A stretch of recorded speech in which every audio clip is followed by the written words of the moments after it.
करने से पहले आप सबसे मेरा एक क्वेश्चन है कि मेरी कहानियाँ एक लफ्ज़ मोहब्बत और मोहब्बत एक एहसास में से आपको कौन सी कहानी बहुत पसंद आ रही है, यह कमेंट करके ज़रूर बताइएगा। ज़्यादा देर न करते हुए मोहब्बत एक एहसास के अगले पार्ट की शुरुआत करते हैं। अनीता जी के बुलाने पर रिया इन दोनों को घूरते हुए वहाँ से चली गई और ध्वनि को ऋषभ ने डांट कर भगा दिया। अब वहाँ ऋषभ और सौरभ ही खड़े थे। वो एक दूसरे का चेहरा देखते हैं और सौरभ ऋषभ को दांत दिखा देता है। सौरभ अब आगे और ऋषभ उसके पीछे भाग रहा था। सौरभ उसके कमरे में आ गया, ऋषभ भी उसके पीछे आ गया। थोड़ी मशक्कत के बाद ऋषभ ने सौरभ को बेड पर पटक दिया और उसके ऊपर बैठ गया। ऋषभ, साले तू गद्दार निकला। आज तो बेटा भाभी जी के सामने तेरे सारे चिट्टे खोल कर ही रहूंगा। सौरभ, अरे यार पहले छोड़ तो दे वरना मैं मर जाऊंगा। ऋषभ अब उसे छोड़ देता है। सौरभ, वैसे तू अनन्या को क्या बताने वाला है? ऋषभ मुस्कुराते हुए, वही। सौरभ, पागल है और तू जानता है वो सब मैंने नहीं किया था। ऋषभ, हाँ लेकिन सोच, अनन्या को पता चलेगा तो वो कितनी खुश होगी कि उसके होने वाले पति की मार्केट में क्या वैल्यू है। ऋषभ आगे बोलते हुए, लेकिन सच में उस लड़की में बड़ी हिम्मत थी। मानना पड़ेगा, उसने पूरी कॉलेज के सामने तुझे प्रपोज किया और प्रपोज तक तो ठीक था, लेकिन इतना कहकर ऋषभ चुप हो गया। सौरभ, ओए तू तो ऐसे बोल रहा है जैसे तूने ऐसे ही बोलकर अनन्या के सामने बात अधूरी छोड़ दी तो वो मेरा कचुम्बर बनाकर ही छोड़ेगी। सौरभ ने अपना मुंह बिगाड़कर कहा, वैसे तुम्हें याद न हो तो बता दूं, उसने मुझे सिर्फ फोरहेड पर किस किया था, मैंने नहीं, और मैंने उस चिपकू गम का प्रपोजल भी तभी रिजेक्ट कर दिया था। ऋषभ, हाँ ऐसा कुछ हुआ होगा, मुझे ये कुछ याद नहीं है और मुझे जितना याद है मैं उतना ही उसे बताने वाला हूँ। सौरभ, सॉरी ना यार, प्लीज नेक्स्ट टाइम ऐसा कुछ नहीं होगा। ऋषभ कुछ सोचकर, अच्छा सेंटी मत हो, कुछ नहीं बताने वाला मैं किसी को। और दोनों एक दूसरे के गले लग जाते हैं। दोनों एक दूसरे से ऐसे ही कुछ देर बात करते हैं। दूसरी तरफ रीति घर पहुंचकर खाना खाकर रीति अपने कमरे में चली जाती है और कुछ देर अपनी डायरी लेकर उसमें कुछ लिखती है। तभी वहां वीर आ जाता है। वीर, बुआ। रीति, हम बोलो। वीर, पापा ने बोला है आप नीचे आ जाओ, हम आइसक्रीम खाने अभी जा रहे हैं। रीति, आपने तंग किया होगा ना आइसक्रीम के लिए? वीर, नहीं। रीति, सच्ची नहीं किया? वीर मुंह बनाते हुए, बस थोड़ा सा ही किया था। रीति और वीर दोनों ही साथ में नीचे आ जाते हैं और सौम्या, रीति, वीर और रीति आइसक्रीम खाने जाते हैं। ऋषभ के घर में भी सब खाना खा चुके थे और अब हर रोज की तरह खाने के बाद सभी साथ में बैठकर आज भी बातें करने के लिए हॉल में इकट्ठा हो चुके थे। लेकिन रिया के सवाल से बचने के लिए सौरभ और ऋषभ काम का बहाना बनाकर बाहर निकल जाते हैं। सौरभ, अब कहाँ जाएंगे? ऋषभ, चल आइसक्रीम खाने चलते हैं, वैसे भी काफी दिन हो गए। सौरभ, हाँ यह ठीक रहेगा। और दोनों वहां से निकल जाते हैं। ऋतिक ने एक जगह गाड़ी रोक दी। वो अभी आइसक्रीम खा ही रहे थे कि पीछे से किसी लड़के की आवाज आई, रीतिका। रीति ने पीछे मुड़कर देखा और उस लड़के को देखने के बाद वो हल्का सा मुस्कुराई और कहा, अरे सतीश, सतीश तुम यहाँ? रीति, हाँ वो भाई और भाभी के साथ यहाँ आइसक्रीम खाने आए थे। रीति ऋतिक को सतीश से मिलवाते हुए, भाई ये सतीश है, हम ऑफिस में साथ में काम करते हैं। Hrithik, hello. Satish, hello sir. रीति और सतीश ऐसे ही बातें कर रहे थे तभी वहां ऋषभ और सौरभ आ जाते हैं। वैसे वो दोनों अपनी किसी फेवरेट जगह पर आइसक्रीम खाने जाने वाले थे, लेकिन ऋतिक को देखकर सौरभ गाड़ी रोक देता है और वो दोनों उनके पास आ जाते हैं। ऋषभ की नजर आते ही रीति पर पड़ती है, जो अभी भी सतीश से किसी चीज पर बात करने में बिजी थी। और रीति को सतीश से ऐसे हंसते हुए बातें करते देख ऋषभ की तो पूरी जली पड़ी थी। ऋतिक मन में ही, नजर उठाकर मैडम को देखने की भी फुर्सत नहीं है और यह कौन है, इससे इतनी शांति से बातें हो रही है। ऋतिक ऋषभ और सौरभ को वहां देखकर उन दोनों के गले लगता है। ऋतिक की आवाज से ऋति की नजर भी उस तरफ चली जाती है। ऋति सौरभ और ऋषभ को देखकर मुस्कुराते हुए, हाय। सौरभ, हेलो ऋति, कैसी हो तुम? ऋति, मैं बिल्कुल ठीक हूँ। ऋति और सौरभ दोनों ही ऐसे ही बात कर रहे थे, तभी बीच में सतीश, अच्छा ऋति मैं अब चलता हूँ, कल मिलते हैं। सतीश ने जैसे ही कहा कल मिलते हैं, ऋषभ यह इससे कल क्यों मिलने वाली है, और वो रीति को घूर कर देख रहा था। और रीति समझ भी रही थी कि ऋषभ जेलिस हो रहा है। इसीलिए रीति ऋषभ को और चिढ़ाने के लिए जाते हुए सतीश को कहती है, बाय, टेक केयर। ऋषभ मन में, मुझे तो कभी नहीं कहा टेक केयर। अब सभी वहां पर चेयर पर बैठकर आइसक्रीम खा रहे थे। तभी वीर, मम्मा मुझे वहां शॉप है, वहां से खिलौना चाहिए। सौम्या, अभी नहीं। लेकिन वीर अब जिद करने लगा। ऋतिक, अच्छा चलो। और ऋतिक और सौम्या वीर को लेकर पास वाली शॉप पर चले गए। अब वहां सौरभ, रीति और ऋषभ बैठे थे। ऋषभ सौरभ को कुछ इशारा करता है, लेकिन सौरभ नाम में अपना सिर हिला देता है। ऋषभ उसे उसे आंख दिखाता है। तभी सौरभ, मैं एक फ़ोन कॉल करके आता हूँ, और वो वहाँ से चला जाता है। अब वहाँ ऋषभ और रीति ही बचे थे, लेकिन ऋषभ तो उसे घूरे ही जा रहा था। रीति, ऐसे क्या घूर रहे हो? ऋषभ डायरेक्टली, वो चमगादड़ कौन था? रीति चमगादड़ नाम सुनकर ही जोर जोर से हंसने लगी। ऋषभ उसे घूरते हुए, अब दांत चमकाना बंद करो और बताओ वो कौन था? रीति अनजान बनते हुए, तुम किसकी बात कर रहे हो? ऋषभ, वही जिससे तुम बड़े प्यार से ख्याल रखने का बोल रही थी, और तुम उससे कल क्यों मिलोगी? ऋषभ एक ही सांस में सब कुछ बोल गया। रीति वो आगे बोलने ही वाली थी कि ऋतिक और सौम्या वहां आ गए। दोनों अब चुप हो गए। सौरभ भी अब वापस आ गया। थोड़ी देर बाद सब अपने घर चले गए, लेकिन ऋषभ को तो आज नींद आने से रही। वो बेड पर लेटकर वो कुछ सोच ही रहा था, और वो हम सब जानते ही हैं कि वो क्या सोच रहा होगा। तभी उसका मोबाइल रिंग हुआ। उसने उठाकर देखा, उसमें मिस ब्यूटीफुल का मैसेज फ्लैश हो रहा था। उसने मैसेज ओपन किया। उसमें लिखा था, वो चमगादड़, मेरा मतलब है कि वो सतीश था, ऑफिस में साथ में ही काम करता है, और मैं आज ऑफिस नहीं गई थी, तो हम बस काम के बारे में डिस्कशन कर रहे थे। और अब आराम से सो जाओ, ज्यादा सोचने की जरूरत नहीं है कि अब पूरी जिंदगी तुम चाहो तो भी मुझसे पीछा नहीं छुड़ा सकते। ऋषभ उसका मैसेज पढ़कर मुस्कुरा देता है और रीति को मैसेज सेंड कर देता है। रीति अपने कमरे में थी। वो मोबाइल उठाकर मैसेज पढ़ती है, sorry baby, I love you and good night. ऐसी ही छोटी मोटी नोक झोंक के बीच एक हफ्ता बीत गया, और इन दिनों में रीति और ऋषभ एक भी बार मिले नहीं थे। सिर्फ फोन पर थोड़ी बहुत बात हो जाती थी।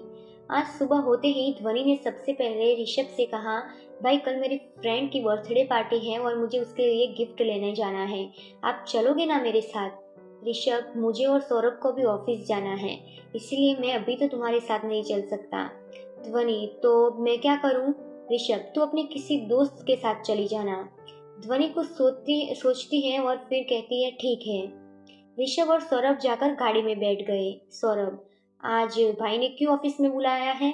ऋषभ, पापा ने भाई से फिर से शादी के लिए मुझसे बात करने को कहा होगा, और घर पर सब होते हैं इसीलिए वो वहाँ बात नहीं कर सकते, इसलिए ऑफिस में बुलाया होगा हमें शायद। सौरभ, तुम इतने यकीन के साथ कैसे कह सकते हो? ऋषभ उसे घूरते हुए, तू अब मेरा दिमाग चाटना बंद कर, मैंने शायद कहा है। सौरभ, ओह मैंने वो सुना नहीं इसीलिए। थोड़ी देर बाद दोनों ऑफिस पहुंच जाते हैं। समर उसके केबिन में ही था। ऋषभ और सौरभ दोनों ही अंदर आकर सीधे चेयर पर बैठ जाते हैं। समर, सौरभ तुम 2 महीने के बाद से हमारी बेंगलुरु वाली ब्रांच संभालोगे, और कल से ही तुम ऑफिस ज्वाइन कर दो, जिससे तुम काम सीख जाओ। सौरभ, लेकिन भाई मैं वो। समर, लेकिन कुछ नहीं, यह कंपनी, हमारा घर, हमारी फैमिली, इन सब पर जितना ऋषभ का हक है उतना ही तुम्हारा। ऋषभ, और सौरभ की शादी? समर, इन 2 महीनों के बीच में ही डेट फिक्स कर लेंगे शादी की। और हाँ, शादी से याद आया, उस दिन जब मैंने पूछा था तुम दोनों से किसी से प्यार करते हो तो बता दो, तब तो बड़ा बोला जा रहा था कि मॉम डैड को जो भी पसंद आए उससे शादी कर लूंगा। ऋषभ, वो भाई। समर, कौन है वो लड़की? ऋषभ ने अपनी आंखें बंद की और कहा, रीति, रीति है वो लड़की। इतना कहकर उसने अपनी आंखें खोल दी, और सामने उसने समर को देखा जो मुस्कुरा रहा था। ऋषभ, क्या हुआ आपको? आप ऐसे क्यों मुस्कुरा रहे हो? समर, क्योंकि मुझे 99% तो पता ही था, लेकिन 1% कंफर्म करना चाहता था। सौरभ, वैसे भाई आपको कैसे पता चला? समर, मेरे भाई की हरकतें ही ऐसी हैं कि मुझे नहीं, यह बात सबको पता है। ऋषभ उस चेयर से खड़े होते हुए, मेरी हरकतें शरीफों वाली हैं, और आप बताएं तो सही मैंने क्या हरकतें की हैं? समर, हाँ बेटा, तेरी हरकतें तो बिल्कुल शरीफों वाली है, लेकिन प्यार में पड़े मजनू जैसी तेरी हरकतें बिल्कुल हैं।